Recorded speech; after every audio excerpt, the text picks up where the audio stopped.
আসসালামু আলাইকুম রহমতুল্লাহি ওবরাকাতুহ। আলহামদুলিল্লাহ ওয়াসসালাতু ওয়াসসালামু আলা রাসূলিল্লাহ বাদ। সুপ্রিয় দর্শক শ্রোতা ভাই বোন, ইফতারকে ঘিরে আমাদের অনেক জানার বিষয় রয়েছে, অনেক প্রশ্ন এবং জিজ্ঞাসা আছে। তোর মধ্যে থেকে 10টি কমন প্রশ্নের উত্তর আজ আমরা জানার চেষ্টা করবো ইনশাআল্লাহ বিইذনিল্লাহ। তোমাদের সর্বপ্রথম যে প্রশ্নের উত্তর দিতে চাই সেটা হলো ইফতার শব্দের অর্থটা কি। ইফতার শব্দের অর্থ হলো নাস্তা করা। অন্য সময় সাধারণ সময় আমরা দিনের শুরুতে নাস্তা করে থাকি, রোজা রাখলে সওম পালন করলে আমরা দিনের শেষে সূর্য ডুবলে ইফতার করে থাকি, নাস্তা করে থাকি। অর্থাৎ নাস্তা করাকেই হাদিসের ভাষায় বা আরবিতে ইফতার করা বলা হয়ে থাকে। তাই ইফতার শব্দের অর্থ হলো নাস্তা করা, এটি আমরা জানলাম। দ্বিতীয়ত প্রশ্ন উত্তর জানবো যে ইফতার করার বিধানটা কি। ইসলামের শরীয়তে ইফতার করাটা কি ফরজ, ওয়াজিব, রোজার জন্য বিশুদ্ধতার পূর্ব শর্ত, নাকি সুন্নাত?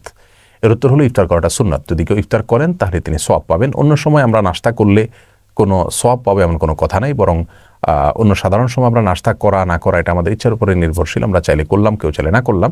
কিন্তু রোজা রেখে দিনের শেষে সূর্য ডুবার পরে ইফতার করা, কোনো কিছু খাওয়া বা পান করা, এটা সওয়াবের কারণ হবে, কারণ এটির মাধ্যমে আমরা সুন্নাহ পালন করছি, যার কারণে ইফতার করাটা সুন্নাহ। সেই সাথে আমরা এও জানলাম কোনো কারণে যদি কেউ দিন শেষে রোজা রাখার পরে ইফতার করার সুযোগ পেলেন না, কোনো ব্যবস্থা থাকলো না, দেরি হয়ে গেল, অনেক ইফতার করতে করতে রাত 9টা 10টা 11টা বেজে গেল, বা আরও দেরি হলো কম হলো, কোনো কারণে ইফতার করতে পারলেন না তিনি সময়মতো, তাহলে সেক্ষেত্রে তার সওম হয়নি এমনটি মনে করার কোনো কারণ নাই। কারণ ইফতার করা এটা রোজার জন্য পূর্ব শর্তও নয়, ফরজও নয়, ওয়াজিবও নয়, সুন্নাহ। সুন্নাহ ছুটে গেলেও কোনো ইবাদত এটা হয়ে যায়। অতএব রোজা হয়ে যায় যদিও কেউ ইফতার কোনো কারণে করতে না পারেন, তবে হ্যাঁ, ইফতারের ব্যবস্থা থাকলে অবশ্যই ইফতার করা উচিত, যেহেতু এটি সুন্নাত এবং রাসূল আকরাম সাল্লাল্লাহু আলাইহি ওয়াসাল্লামের নির্দেশনা রয়েছে। তাহলে ইফতারের বিধান আমরা জানলাম যে ইফতার করাটা সুন্নাত, ফরজ ওয়াজিব নয়। কোনো কারণে না করতে পারলে টেনশন করার কোনো কারণ নেই। তৃতীয় প্রশ্ন হলো ইফতারের সময় কখন, আমরা কোন সময়টাতে ইফতার করব? সূর্য ডোবার সঙ্গে সঙ্গে ইফতার করব নাকি আজান হওয়ার জন্য অপেক্ষা করব? এর উত্তর হলো সূর্য ডোবা নিশ্চিত হয়ে গেলে আমরা ইফতার করে ফেলবো। কারণ কোরআন কারীমে আল্লাহ তাআলা বলেছেন, আতিমুস সিয়ামা ইলাল লাইল, তোমরা সিয়ামকে রাত পর্যন্ত পূর্ণ করো, লাইল পর্যন্ত পূর্ণ করো। লাইল বা রাত বলতে আরবিতে বোঝানো হয় সূর্য ডোবাকে। সূর্য ডুবে গেলে তখন থেকে রাত বা লাইল শুরু হয়। অতএব তার আগ পর্যন্ত আমরা সিয়ামকে পূর্ণ করার নির্দেশ দেওয়া হয়েছে। বিভিন্ন হাদিস থেকে এমনটি বোঝা যায়, সূর্য ডুবার পর, সূর্য ডুবে গেছে নিশ্চিত হয়ে গেলে আমরা ইফতার করে ফেলবো, যদিও আজান অনেক দেরিতে দেওয়া হয়। বেশিরভাগ মসজিদে মুয়াজ্জিন সাহেবরা আজান দিয়ে থাকে নিজেরা ইফতার করার পর। তাহলে বোঝা গেল ইফতারের সময়টা আগেই হয়ে গেছে। আজানের সাথে ইফতার এটা শর্তযুক্ত কোনো বিষয় নয়। বিধায় আমরা সূর্য ডুবে গেছে এটা নিশ্চিত হয়ে গেলে ইফতার করে ফেলবো। এটা হলো ইফতারের সময়। রাসূল করিম সাল্লাল্লাহু আলাইহি সাল্লাম বলেছেন যে উম্মত যতদিন পর্যন্ত সময় হওয়ার পর অবিলম্বে ইফতার করবে এবং সাহরিটা শেষ সময় করবে, ততদিন পর্যন্ত তারা কল্যাণের ভিতরে থাকবে। ইহুদিরা দেরিতে ইফতার করে এবং শিয়ারা দেরিতে ইফতার করে। বিধায় অন্ধকার হওয়ার অপেক্ষা করব না, দেরি করব না, বরং সূর্য ডুবাটা নিশ্চিত শুধু হওয়ার চেষ্টা করবো। সে নিশ্চিত হয়ে গেলে ইনশাআল্লাহ আমরা ইফতার করে ফেলবো। 4 নম্বর প্রশ্ন হলো যে কি দিয়ে ইফতার করা উচিত, অর্থাৎ ইফতারের কোনো বিশেষ মেনু আছে কিনা। এর উত্তর হলো ইফতার সম্পর্কে রাসূল আকরাম সাল্লাল্লাহু আলাইহি ওয়াসাল্লামের অভ্যাস সম্পর্কে জানা যায়। তিনি রতাব দিয়ে, অর্থাৎ আদা পাকা খেজুর দিয়ে তিনি ইফতার করতেন। সেটা না পাওয়া গেলে নর্মাল যে কোনো সাধারণ খেজুর দিয়ে ইফতার করতেন। সেটাও না পাওয়া গেলে পানি দিয়ে ইফতার করতেন। বিধায় আমরা খেজুর দিয়ে ইফতার করার চেষ্টা করব, যেহেতু সারাদিন আমরা ক্ষুধার্ত থাকার পরে, তৃষ্ণার্ত থাকার পরে আমাদের শরীরে প্রচুর পরিমাণ সুগারের ঘাটতি থাকে। এই মুহূর্তে খেজুরটা অনেক বেশি আমাদের স্বাস্থ্যের জন্য উপকারী হয়। বিধায় আমরা খেজুর দিয়ে ইফতার করবো ইনশাআল্লাহ। যদি খেজুর আমাদের হাতের নাগালে না থাকে, সুযোগ না থাকে খেজুর দিয়ে ইফতার করার, তাহলে পানি দিয়ে ইফতার শুরু করব। এরপরে যে কোনো হালাল খাবার খাবো, তবে স্বাস্থ্যসম্মত খাবার অবশ্যই গ্রহণ করার চেষ্টা করব। নাম্বার 5 নম্বর প্রশ্ন হলো ইফতারির কোনো হিসাব নেওয়া হবে কিনা। আমরা অনেকে মনে করি যে যে যা খাবে রমজান মাসে তার কোনো রমজান মাসের খাবারের কোনো হিসাব নেওয়া হবে না। এটা ভুল ধারণা। আসলে প্রত্যেকটা খাবারের হিসাব নেওয়া হবে। বিশেষ করে হারাম যদি ভক্ষণ করা হয় তাহলে তার জন্য জবাবদিহি করতে হবে। কেউ যদি অপচয় করেন তার জন্য হিসাব দিতে হবে আল্লাহ সুবহানাহু ওয়া তাআলার কাছে। বিধায় আমরা এটা মনে করার কোনো কারণ নাই যে রমজান মাসে খাবারের কোনো হিসাব নাই, ইফতারের খাবারের কোনো হিসাব নাই। এটা ভুল ধারণা, বরং সব খাবারের হিসাব গ্রহণ করা হবে। অতএব অপচয় যেন আমরা না করি এবং হারাম ভক্ষণ না করি, সেই দুটি বিষয় আমাদের খেয়াল বিশেষভাবে করা উচিত। নাম্বার 6 নম্বর প্রশ্ন হলো অন্যকে ইফতার করার ফজিলত কি। এর উত্তর হলো অন্যকে যদি আমি ইফতার করাই অন্য রোজাদার ব্যক্তিকে, তাহলে সেক্ষেত্রে ওই ব্যক্তি রোজা রেখে যে পরিমাণ সওয়াব পেয়েছেন তারটা তিনি পাবেনই, অতিরিক্ত হিসাবে আমাকে আল্লাহ সুবহানাহু ওয়া তাআলা একটি রোজার সওয়াব দান করবেন। আমি নিজে রোজা রেখে তো সওয়াব পেলামই, আরেকজনকে ইফতার করানোর ফলে তার সমপরিমাণ সওয়াব আমি পাবো। এবং অন্যকে ইফতার করানোর ক্ষেত্রে যে তাকে পেট পুরে খাওয়াতে হবে এমন কোনো কথা নয়। যে কোনো খাবার দিয়ে তার ইফতারের ব্যবস্থা না থাকে, ইফতার আয়োজন আপনি করলেন বা আপনি তাকে ইফতার খাওয়ানোর আয়োজন করলেন, সেটা খুব সামান্য একটা খেজুর দিয়ে হতে পারে, তার মাধ্যমে আমরা সওয়াবটা পেতে পারি। নাম্বার 7 ইফতারের দোয়া কি। ইফতারের দোয়ার বিষয়ে বলবো, আবু দাউদে বর্ণিত হয়েছে রাসূল আকরাম সাল্লাল্লাহু আলাইহি ওয়াসাল্লাম থেকে, যাহাবা যমা ওয়াবতাল্লাতিল উরুক ওয়া সাবাতাল আজরু ইনশাআল্লাহ। এই দোয়াটি যার অর্থ হলো জাহাবাজ জমা মানে হলো তৃষ্ণা বিদরিত হয়ে গেছে, আমাদের তৃষ্ণা দূর হয়ে গেল, ইফতার করলাম। এবং ওয়াবতাল্লাতিল উরুক, আমাদের শিরা উপশিরাগুলো শীতল হয়ে গেছে।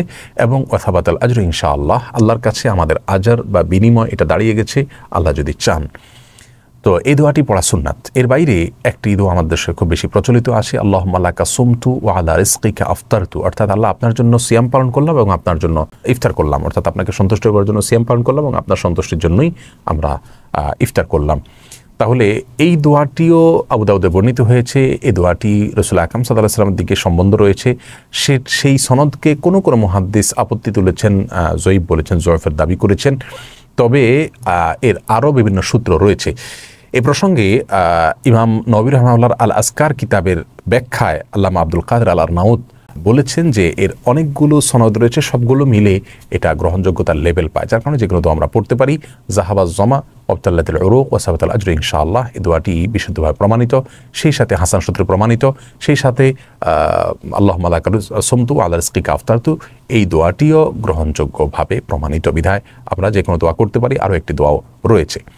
8 নম্বর প্রশ্ন হলো ইফতারের এই দোয়াটি আমরা কখন করব? এর উত্তর হলো এই দোয়াটি আমরা ইফতারের শেষে করব, অর্থাৎ ইফতারের শুরুতে তো বিসমিল্লাহ পড়ে ইফতার করব, ইফতার করা শেষ, এরপর আমরা এই ইফতারের দোয়াগুলো পাঠ করব। অনেকে মনে করেন ইফতারের দোয়াগুলো আগে পাঠ করতে হয়, এটা ভুল ধারণা। মূলত ইফতারের দোয়াগুলো ইফতারের পরে পাঠ করতে হবে, বা ইফতার সামান্য কিছু খেয়ে তারপর আপনি পাঠ করতে পারেন।